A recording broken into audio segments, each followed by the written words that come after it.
Hi, my name is Stephanie Liao, and I'm going to read the article I wrote with Aarna Dharmavarapu titled The Pitfalls of Die Hard Fandom, published in the opinion section of the November 2024 issue of The Tower. If you can recognize these songs, you're a real fan of Sabrina Carpenter, reads an Instagram reel. At the 10% mark, a radio hit like Espresso plays, but the songs get progressively harder to recognize. By the 100% mark, an original fan is expected to know the Girl Meets World theme song from early on in Carpenter's career.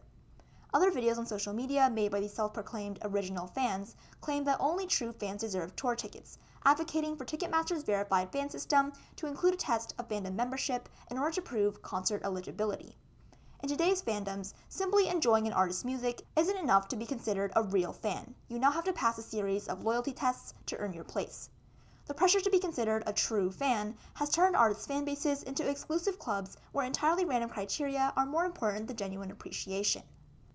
In order to be considered a true fan, not only do you have to know the lyrics, but you have to know the meaning behind every verse, every milestone in the artist's life, and even the outfits they wore at a specific concert.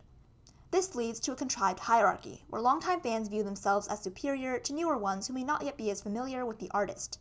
This mentality is given the perfect opportunity to thrive on social media, which teenagers are heavily exposed to and influenced by. Through videos posted by diehard fans that promote standards for belonging to the fandom, such as being able to understand a niche interview reference or an obscure childhood fact, students who only recently started liking an artist's music feel as if they must know every possible detail in order to be considered a real fan.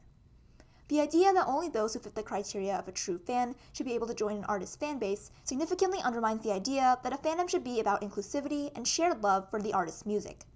When longtime fans create arbitrary standards of worthiness for newer fans to gain entry into the fandom, they cultivate an atmosphere that's less based on celebrating and enjoying the artist's work and more about separating the true fans from the fake ones. In a space originally meant to bring people with a shared passion together, the concept of being a die-hard fan has become a weapon that pits fans against one another, creating a toxic space where only a select few get to claim ownership over the music they love. The current concept of a true fan has significantly undermined the point of fandoms. By plaguing fan bases with arbitrary tests and hierarchies to prove worthiness of being part of the fandom, older fans are shutting out newer ones, turning these fan bases into exclusive clubs rather than inclusive spaces. This shift harbors a toxic environment where ownership over an artist's work becomes a source of division that can tear these fan communities apart.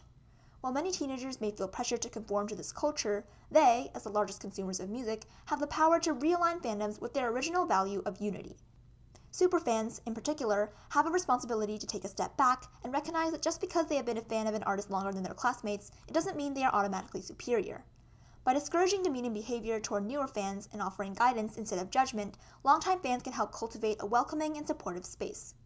In doing so, fandoms can thrive as the communities of warmth and excitement we all want them to be.